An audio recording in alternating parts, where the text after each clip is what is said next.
it has been a bizarrely massive month for Swedish-style melodic death metal.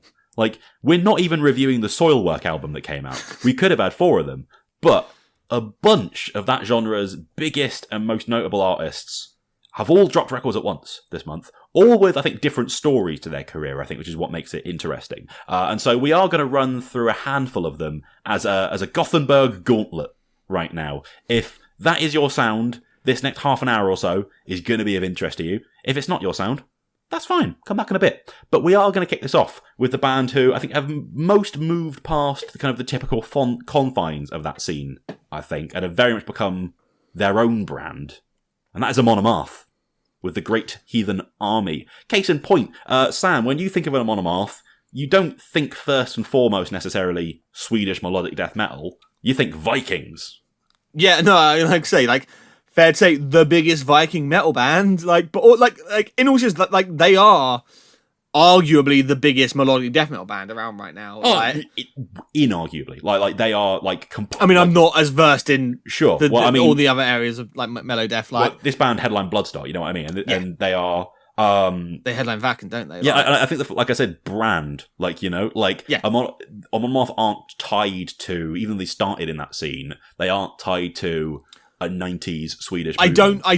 I don't think of Gothenburg melodic death metal. Yeah, I didn't think they were from Gothenburg, but just kind of in terms of I just think of like big, heavy, powerful melodic death metal songs about Vikings and going to war and swinging an axe around. They have become like the success story, basically, of this sound kind of long past the 90s origins of it. Like, instead, they have ploughed for decades and decades, getting slowly bigger and bigger over time, leveling up into the mainstream consciousness in the late 2000s, making another leap again into those kind of like high festival bills again in the mid-2010s, and now preparing themselves to go out on an arena tour on an equal footing with Machine Head, a band who once would have dwarfed them and maybe had them open for them, you know? So, what do you think it is about Amon Amarth that has given them that, like, slow burn success compared to, say, you know, an Arch Enemy, who we're going to talk about in a bit, who maybe had the success earlier on? I mean, I think there's a few factors, because I like, if we're talking purely on record, I think they have just really found their niche of writing. Like I say, they haven't gone, like, ever removed that death metal growl. It's always been heavy. That heaviness has never gone away. They've just kind of like found ways to take that in a way that could appeal to someone who doesn't like death metal. They've been able to translate that to your average heavy metal fan through big power metal songs, kind of like the Flights of Fancy and the Viking aesthetics and storylines. Like, that's been able to sort of sell that to a metal fan. And then the other factor is, like, say, like, separate to, like, on record, but their live show and how they've been able to kind of like... The shows have a create huge part to do with kind of the snowballing popularity of them. Yeah, no, it actually is. Though, like, you could stick that live show on at a download or something where, like, people would just...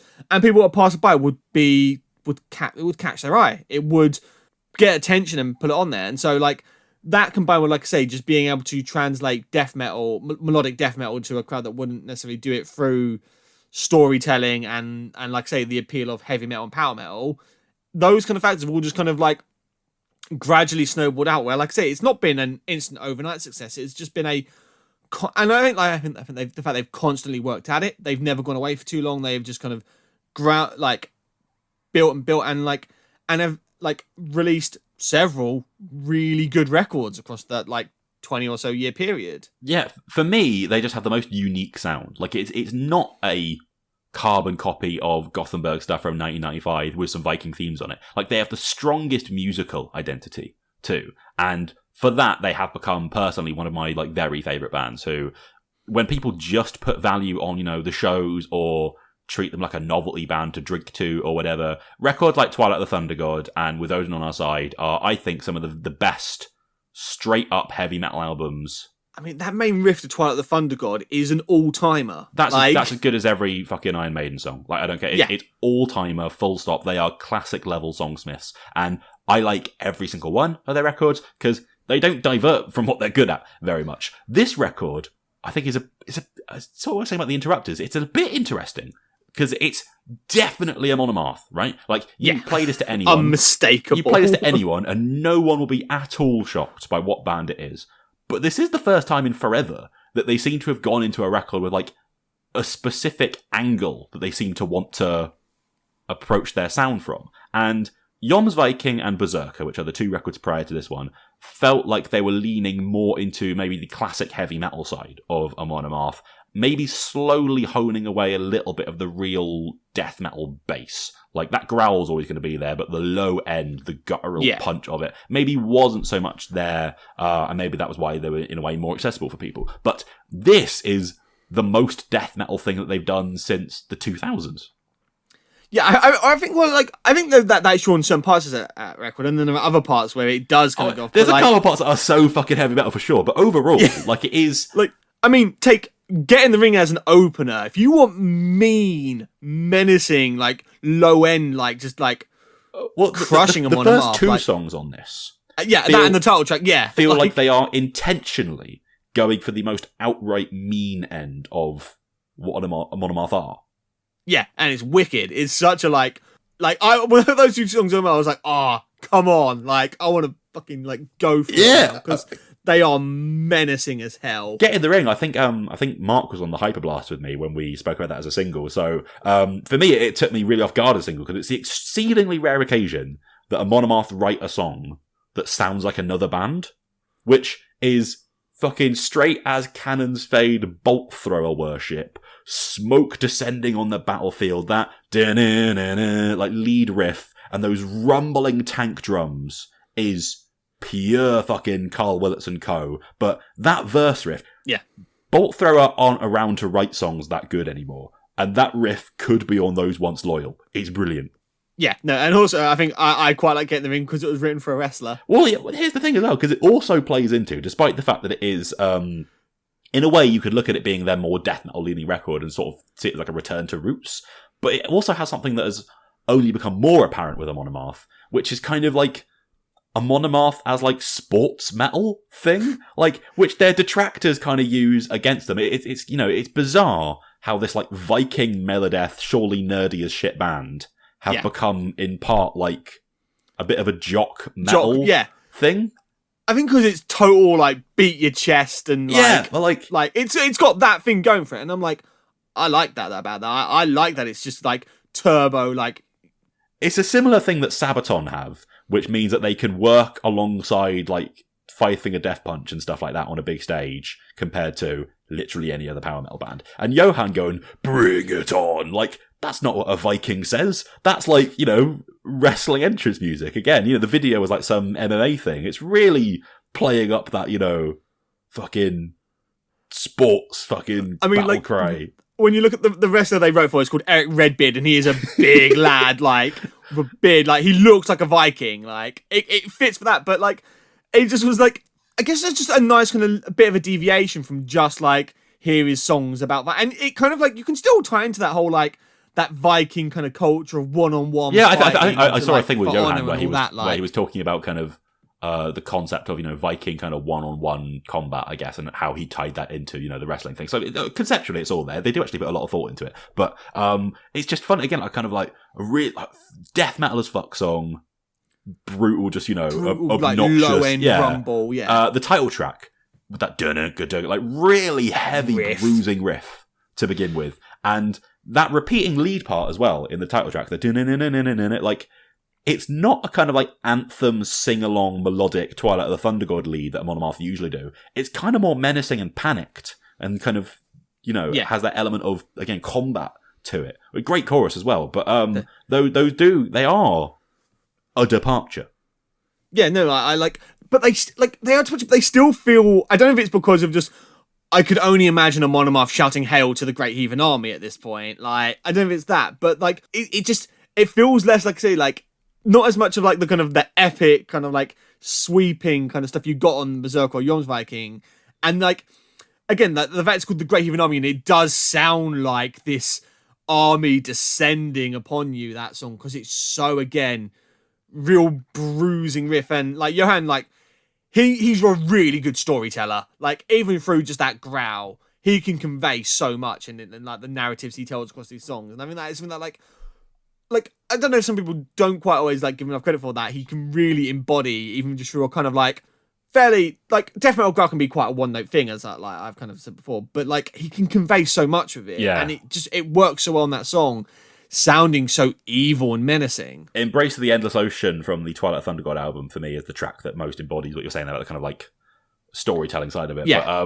But again, that sort of that just real, just purely metal as fuck, let's go sensibility makes sense touring Machine Head, right? And for me, the thing that Amon Amarth are the very best at in their arsenal and do better than 99% of metal bands to have ever existed is melody.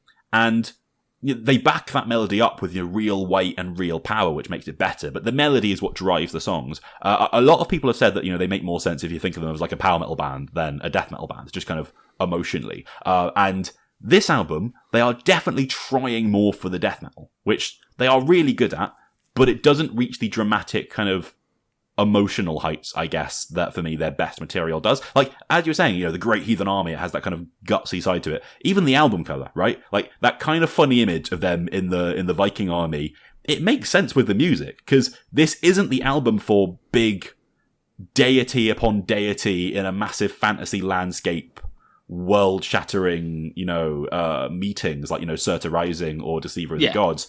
It's kind of grittier and smaller. I was about to say, it's a bit dirtier. Yeah, and smaller scale than that. Like, it's just the album for picking up your axe and cracking a few skulls with it. Like, it's heavier, but with a less fantastical mundanity to it. Like, and I think that there is the odd sort of like Heathen is kind of like the closest you get to when they kind of get in that kind of folky power metal fancier side of things. Like, which coming off those first two tracks is kind of a bit of a whiplash in the other direction. But those songs feel like rarer on this record. Because even something like Odin Owns You All, which again, it's going on the gods, but it is stomp and chug and just anger and grit. Yeah, I think, Find a Way or Make One is like a classic, like, rowing momentum Amon Amarth song, the stomp in that chorus is great.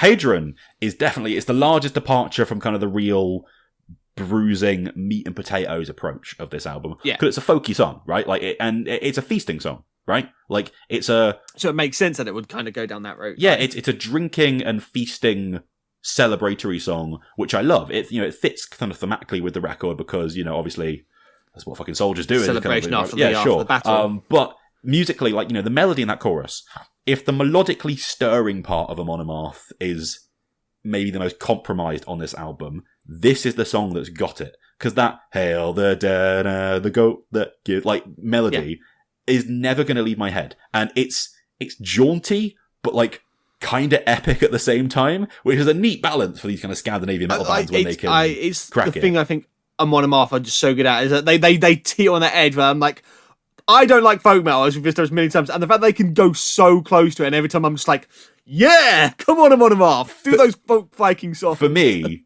it's just wonderful, and it's the biggest sing-along on this album by a mile, and I love that about it. It reminds you of like this album's kind of Raise Your Horns, essentially. Yeah, but then again, it is that. But then the kind of sports metal thing that we were talking about, it has that "Who's the goat? Who's the goat? Who's the goat?" Yeah, Heathen, which is so silly. That and chant, so funny, and just designed for like the most ridiculous, like big crowd participation element. It's got goat noises in there, like really daft. In a way, Raise Your Horns was as well, but it does have that really stirring, lovely melody to it. I think the first 3 songs and another certain one towards the end are the best on it.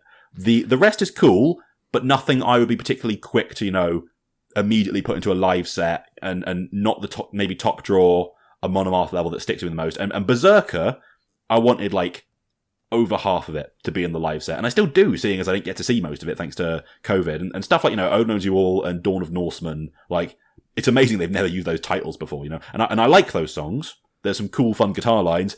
They're a bit fillery. I really like Odin Owns You All, maybe because it's just really hard. Like, yeah, I like it, don't get me wrong. Anything that sounds just that kind of, like, again, chest beating, I'll go with. And I think there's like Odin's always kind of go like the clarity to his vocals and like the cadence in his delivery and being able to make these songs really catchy without having to sing is just nothing. I'm like, he doesn't get enough credit for that as a vocalist sometimes, I feel like, because he's so good at it on like a song like that. And there are better examples of it on this album. That was because that's the song that is like fast pace attack, and you can still have that like catchiness to it. Yeah, That's I mean, awesome. I don't want to be too critical because those examples are examples of what Amon Amarth do that no one else can do, you know? Yeah. And again, they are fillery songs for them. They are not songs that are going to be, you know, written about in the history books. Maybe this is again because I'm just like I like Amon Amarth. I don't obsess over their albums. Sure, as much but as like having the they podcast. are, you put them on, you go, okay, no one else can do that. So, which is why, again, I'm fine with them. I need to talk about Saxons and Vikings, though, which it is staggering that we have had to wait till Amon Amarth album 12 for a song like this to happen. But I'm glad it has now, because now they are enough of a name and have the connections to get the guest that they have, right? So, for a start, okay, before the obvious, that is one of the best riffs on the record. Oh, it's killer. Like, it's so good. when that double bass really starts going after that little intro, and the band fully lean into it, and it is just a whirlwind, that is the fucking Amon Amarth that I am talking about. Like, that is the same energy that made me lose my shit over Fafner's Gold last time out. Yeah. So, it would be one of the very best songs on the record anyway, if it was just, you know, Amon Amarth as usual. But then, Biff Byford coming in to provide the voice of the Saxons. Sam, I couldn't believe it. I mean, couldn't believe it. I don't like Saxon. We'll get that out of the way right there. But, I mean, I couldn't not be won over by this, but just the audacity to be like, well, we're writing a song about the Saxons and the Vikings fighting. So who are we going to get to represent the Saxons against us? The guy from Saxon? It's Sam, it's so perfect. It is, Sam, no. Like, I cannot let my beef with Saxon get in the way of admitting that this is an inspired moment. I fucking love Saxon, right? But a duet between the voice of the Vikings, Johan Hegg, this big, gruff death metal singer, and then the Saxon is just Biff wailing. Like, actually, it's less of a duet, because that's like when they had like Doro on Yom's Viking, and it's more like a heavy metal battle. Like, it's the vocal trade-off bit. I'm like, this shouldn't work. This should like grind me and just like, and I'm like, no, like, again, the audacity of it. Me and Mark have an impression of Biff Byford that we do, and this song sounds like it. Like, Saxons and Vikings! Like, I felt giddy hearing this song for the first time. It is so much fun. Again, I was like, it should be, like I say, it's so, like, I was like getting ready to hate it because it's Saxon, but I was like, nah, you can have this one. Biff, you get away with this one. Perfect heavy metal theatre. It's like All in the Family for LARPers, you know? Like, I am so happy it exists. So, this record did give us that, which is a moment I will never ever forget. The longer closer is pretty cool. Really reminds me of Parkway Drive, that closer. Really? I don't know if that's just where like Parkway maybe that's Drive Parkway Drive and more I knew Amon Amarth. I think that's the I think it's partly that. It's just because I'm more like the latter Parkway Drive is clearly like it's definitely taking influence from Amon Amarth. But that's why Prey is one of their best songs. You know, some people didn't like Berserker because it was maybe the least heavy Amon Amarth record, what I was saying about the kind of production and stuff. This is a better produced record. I would very much give it that. I think the songcraft and the melodies on that record are fucking top draw for a really consistent amount of time. And so it was one of my favourite records of that year. If you'd be losing interest in Amon Amarth because you maybe thought they were losing the grit, I know a lot of people have found this to be, you know, their best in a long time because of that. For me, it lacks the epic factor and the kind of skyscraping melodies that would make it one of their best. Like I said, there are 4 songs I really love here out of 9, which is a lower hit rate than usual. I think it's just because the approach is that bit more kind of basic and kind of heads down. But again, I am talking as a diehard Amon Amarth fan where everything they release is going to be like, you know, I just love their sound and their songs so much. And I do really respect that for a band who, you know, it could be argued kind of release the same record over and over again.